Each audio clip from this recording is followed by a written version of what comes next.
Damai sejahtera Allah yang melampaui segala akal kiranya menyertai hati dan pikiranmu sekalian di dalam Kristus Yesus Tuhan kita. Amin. Saudara-saudara yang dikasihi Tuhan yang mengikuti kebaktian di gereja ini dan yang mengikuti kebaktian di tempat masing-masing, terimalah salam dari kami. Shalom. Nats khotbah untuk kita pada ibadah ini dari kitab Roma pasal 4 ayat 13 sampai ayat 25.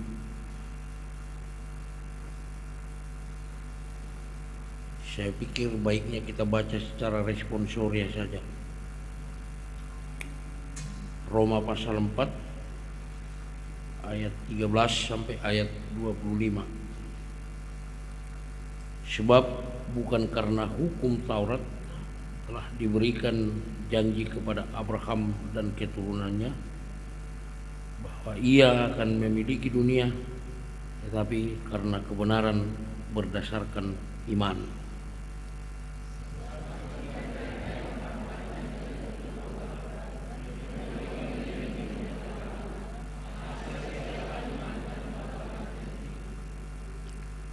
Karena hukum Taurat membangkitkan murka, tetapi di mana tidak ada hukum Taurat, di situ tidak ada juga pelanggaran.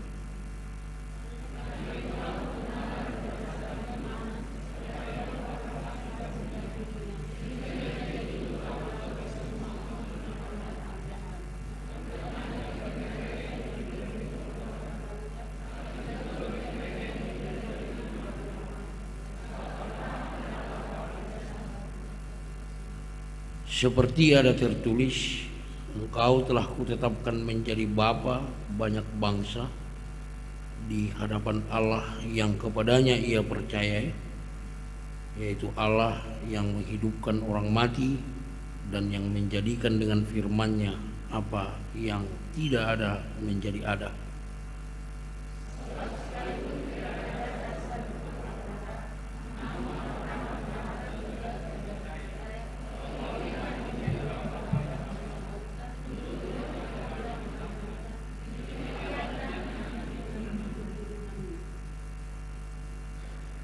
Imannya tidak menjadi lemah walaupun ia mengetahui bahwa tubuhnya sudah sangat lemah karena usianya telah kira-kira 100 tahun dan bahwa rahim Sarah telah tertutup.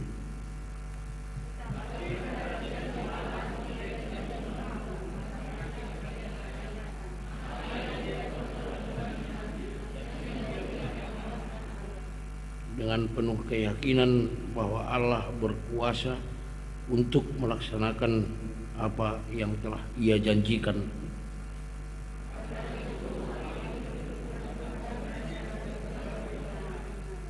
Kata-kata ini, yaitu hal ini diperhitungkan kepadanya, tidak ditulis untuk Abraham saja,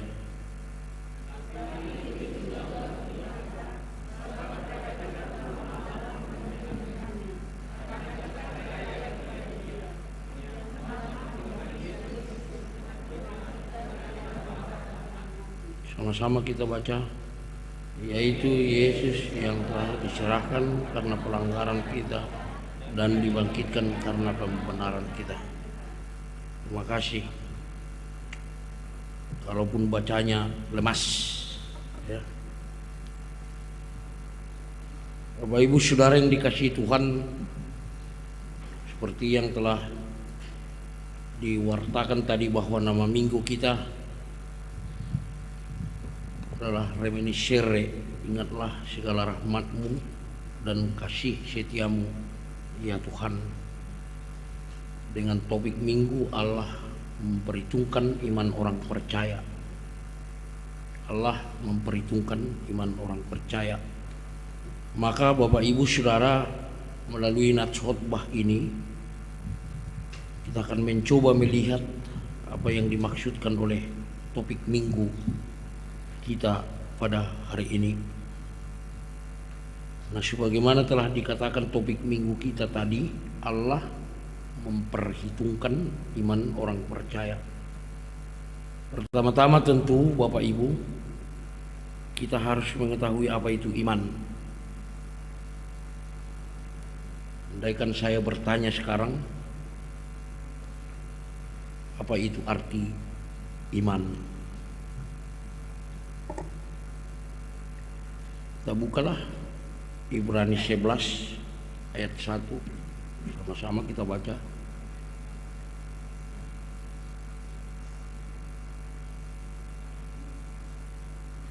Bisa dimunculkan Ibrani 11 ayat 1.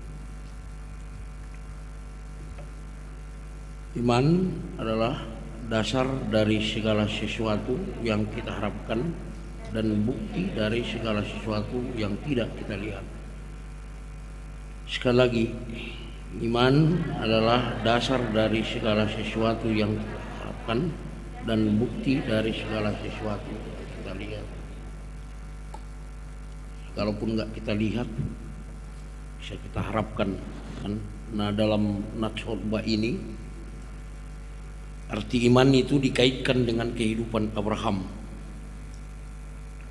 Mungkin sudah menjadi pengetahuan umum bagi kita bahwa ada dua janji Allah kepada Abraham.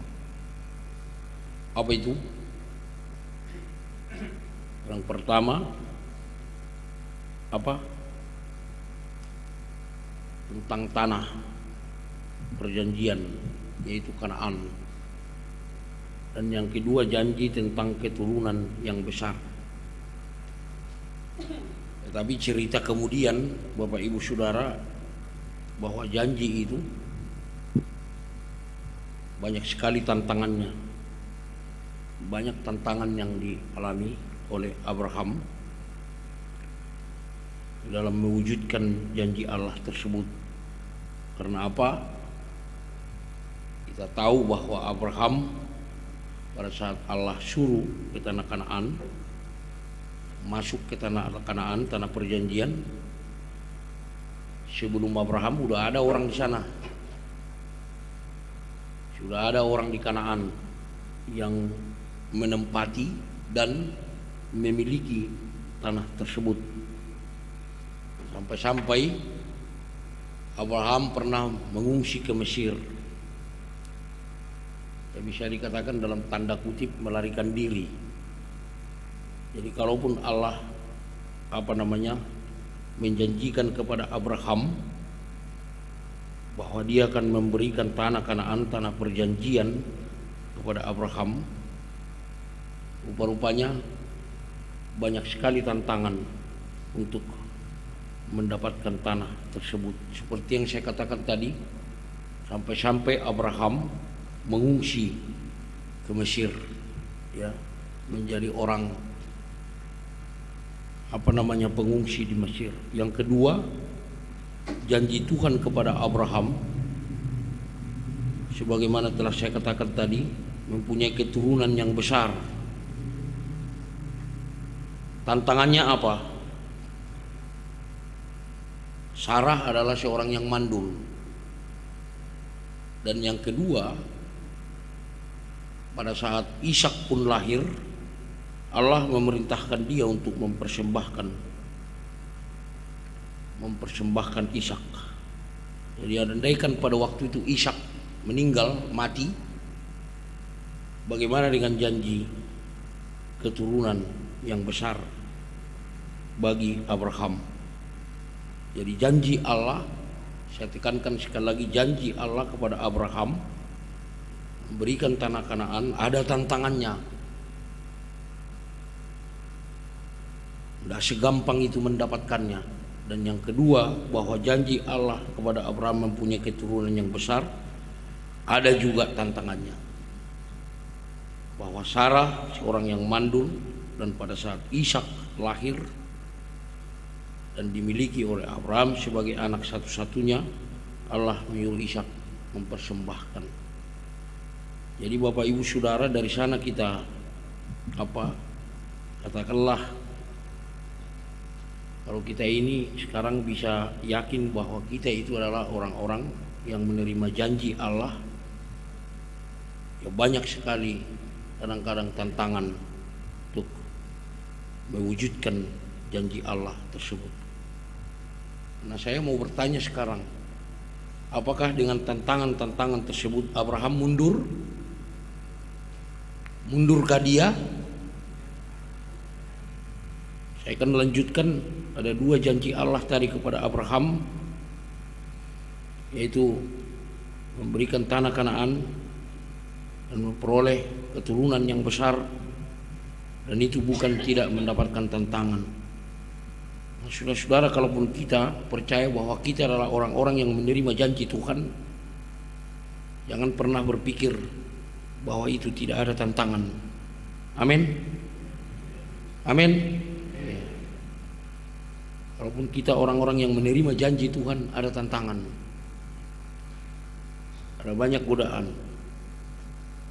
Akan tetapi mundur ke Abraham? Tidak. Abraham tidak mundur selangkah pun dengan janji Tuhan. Kalaupun begitu banyak tantangan dia hadapi, ya. Walaupun begitu banyak hal yang mengancam janji Tuhan tersebut, untuk menggagalkan janji Tuhan tersebut, Abraham tidak mundur. Abraham secara konsisten memegang janji Tuhan. Itulah iman. Itulah artinya orang beriman. Apapun tantangannya, apapun godaannya, apapun ancamannya yang datang kepada kita, yang kita alami, yang hendak menggagalkan janji Tuhan kepada kita, kita tetap memegang teguh janji Tuhan tersebut dengan iman kita. Itulah beriman. Jadi beriman adalah memegang teguh secara konsisten janji Tuhan, tidak mencela-mencela. Kalau dia sudah pegang janji Tuhan, dia konsisten dengan itu. Nah, di satu sisi kita melihat bahwa Allah mempunyai prakarsa akan janjinya, dan Tuhan akan tetap campur tangan. Kita orang-orang yang menerima janji Tuhan harus meyakini bahwa Tuhan campur tangan pada kita. Tuhan menguatkan kita untuk memegang janji tersebut, melaksanakan janji, mewujudkan janji tersebut. Jadi iman itu bukanlah sesuatu yang goyah. Sekali beriman, ya berimanlah. Sekali memegang janji Tuhan, peganglah. Sekali menjadi orang Kristen, Kristenlah yang benar, ya. Saya tahu ada orang yang mempunyai 2 KTP karena pekerjaannya dia menjadi Muslim, dan saya pernah marah itu waktu itu di sini berhadapan orang, kenapa ini menjadi 2 KTP? Saya bilang, waktu itu untuk urusan kerja aman katanya. Udah, urusan apa yang nggak diurus Tuhan itu kita? Tapi karena hanya urusan kerja kita udah beda KTP kan? Ada ngison nasongani? Ada di sini yang seperti itu. Coba lihat KTP-mu dulu.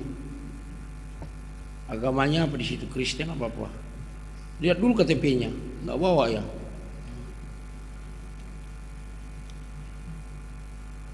Jadi cara yang dipakai oleh Allah kadang-kadang berbeda dengan apa yang kita pikirkan. Jadi Bapak Ibu Saudara, iman itu adalah respon kita kepada Tuhan. Respon kita kepada Tuhan yang meyakini bahwa Tuhan akan tetap menyertai kita untuk mewujudkan janjinya. Jadi beriman itu bukan hanya sekadar nunduk-nunduk. Orang Kristen ya kamu, bukan sekedar kepala nunduk-nunduk.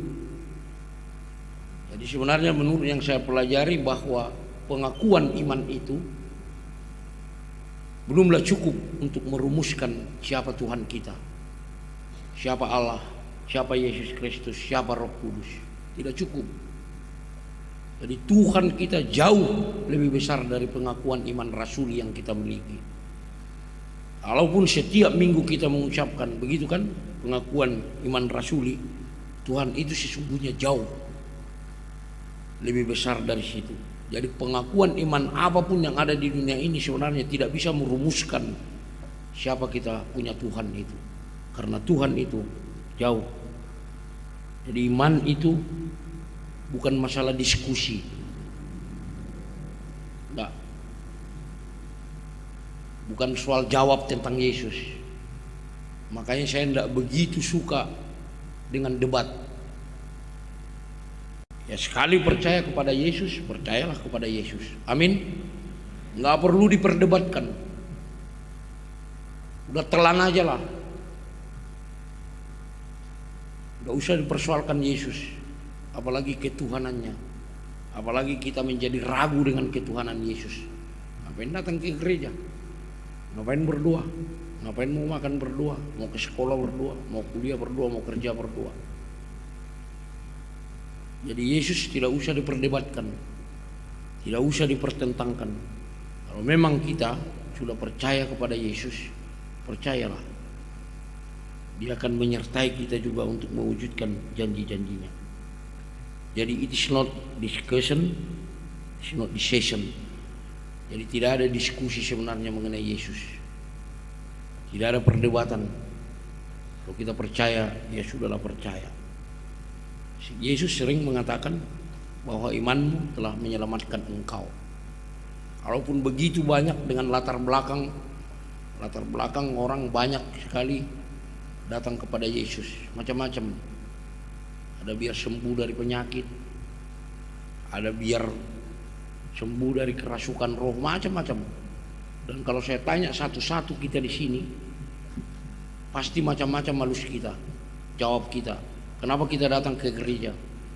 Kenapa kita datang ke Yesus?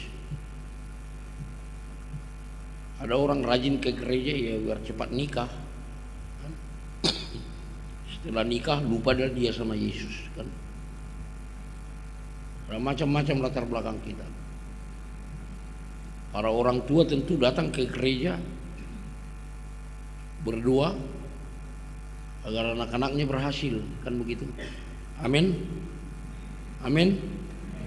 Pendeta datang ke gereja berkhotbah. Para sintua datang ke gereja untuk melayani kita. Ada banyak latar belakang orang datang kepada Yesus. Dan itu tidak perlu diperdebatkan, tidak perlu didiskusikan. Kalau saya tanya satu-satu, pasti ada latar belakang. Ada orang datang ke gereja karena mungkin orang tuanya sakit di kampung. Dia mau berdoa meminta kesembuhan. Banyak itu. Dia datang ke gereja kadang-kala biar pintar dia di sekolah, biar pintar dia kuliah, biar IP-nya tinggi. Tetapi ada satu yang paling tidak mengenakan. Setelah dengan berbiru banyak latar belakang kita datang kepada Yesus, pada saat Yesus ya memberikan apa yang kita minta sesuai dengan latar belakang, begitu sering kita lupa kepada Yesus. Tapi janganlah ya, yang mendengarkan khotbah ini sekarang jangan menjadi orang-orang yang seperti itu. Amin. Amin. Ya.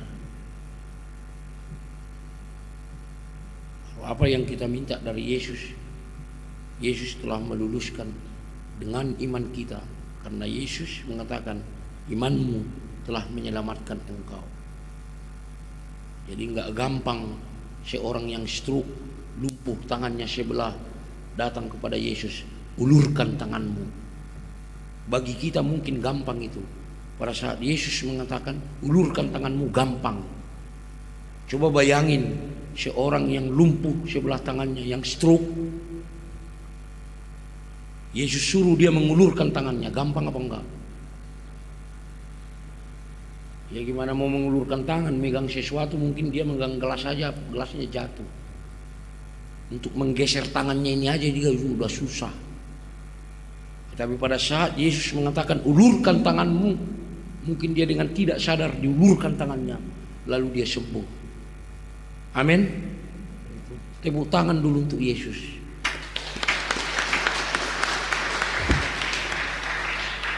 Jadi jangan pernah ragu kepada Yesus, ya.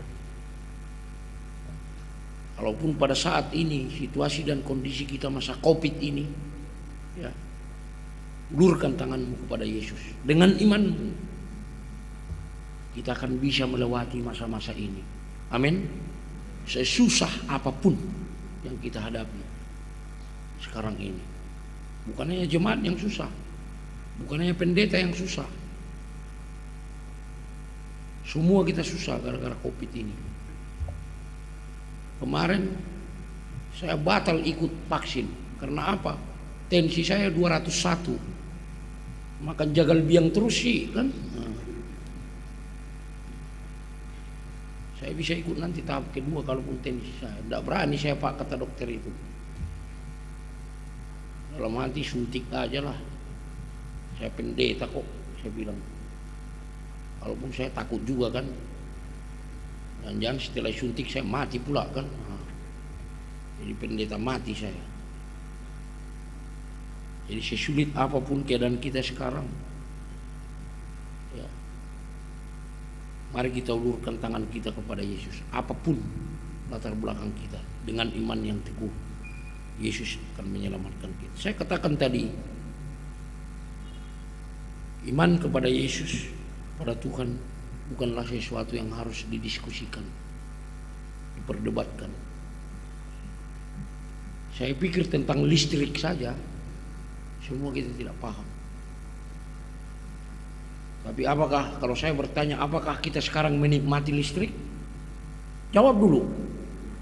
Apakah kita sekarang menikmati listrik? Ya, semua ini listrik. Nih. Jadi nggak perlu semua tanya. Nggak usah sok jago. Di mana colokannya, bagaimana harganya, berapa watt ini, nggak usah pusing kok nanti. Jadi analoginya percaya kepada Yesus begitu juga. Gak usah terlalu banyak pertanyaan. Kenapa? Sampai ke Kejadian 1 ayat 1 bertanya, kenapa Tuhan membiarkan iblis menggoda kita, katanya. Lalu jawabnya, kenapa kau mau digoda iblis? Kan begitu. Kalau bertanya dengan kenapa nggak ada puas. Dosen saya dulu selalu bilang, kalau kami, Pak, mau bertanya, kenapa Pak? Kau kenapa ada? Nggak pernah puas kalau bertanya kenapa. Apalagi tentang firman Tuhan, tentang Alkitab kita ini. Nggak usah bertanya kenapa. Ya udah baca, imani. Amin. Amin. Tentang satu aja, tentang listrik pasti pusing kita, apalagi saya pendeta. Sampai 7 hari 7 malam pun orang PLN nerangkan kepada saya tentang listrik, saya nggak akan ngerti itu. Lebih baik saya disuruh berkhotbah 3 hari 3 malam, ya kan? Jadi begitu juga dengan beriman, nggak usah terlalu banyak pertanyaan. Dan orang yang banyak pertanyaan itu menimbulkan keraguan. Ada banyak sekarang orang yang berbicara tentang Yesus, tetapi dia tidak percaya kepada Yesus. Kalau dalam hati saya dan dalam pikiran saya hanya satu jawabannya. Orang yang bertanya kepada Yesus tentang Yesus, tetapi dia tidak beriman kepada Yesus, orang yang ragu terhadap imannya. Kalau dia nggak ragu terhadap kepercayaannya, imannya, dia nggak akan cerita mengenai Yesus. Tapi karena Yesus ganggu-ganggu dia merasa Yesus ganggu-ganggu dia, maka dia ceritalah tentang Yesus. Saudara nggak perlu berbicara tentang nabi orang, Tuhan orang. Kalaupun saudara mau berbicara, bicaralah tentang Yesus. Amin. Karena kalau saudara terlalu banyak berdiskusi tentang iman orang lain, Tuhan orang lain, nabi orang lain, itu menandakan bahwa saudara sangsi dengan iman saudara kepada Yesus. Makanya saya katakan tadi, iman itu tidak bersifat diskusi. Tidak ada yang perlu didiskusikan tentang iman. Hanya diskusi tentang listrik saja. Pernah nggak kita melihat kalau kita makan makanan, bagaimana makanan itu mengalir ke otak, ke jari-jari, ke lutut. Pernah nggak? Pernah ngelihat nggak? Setelah kita makan, ya, makanan itu mengalir melalui darah, sono. Nggak pernah itu. Yang penting kita makan kenyang sehat. Amin. Itu nggak usah tanya bagaimana ya. Setelah dimasukkan ke mulut, dikunyah, lalu masuk ke sini, masuk ke perut besar. Wah, capek mikirin itu. Biarlah dokter biarlah dokter yang ahli tentang itu memikirkan. Gak perlu kita ikut, nanti jadi pusing kita, lama-lama jadi gila kan. Jadi jangan didiskusikan. Yang terakhir, Bapak Ibu Saudara, iman itu bersifat dialektis, ya.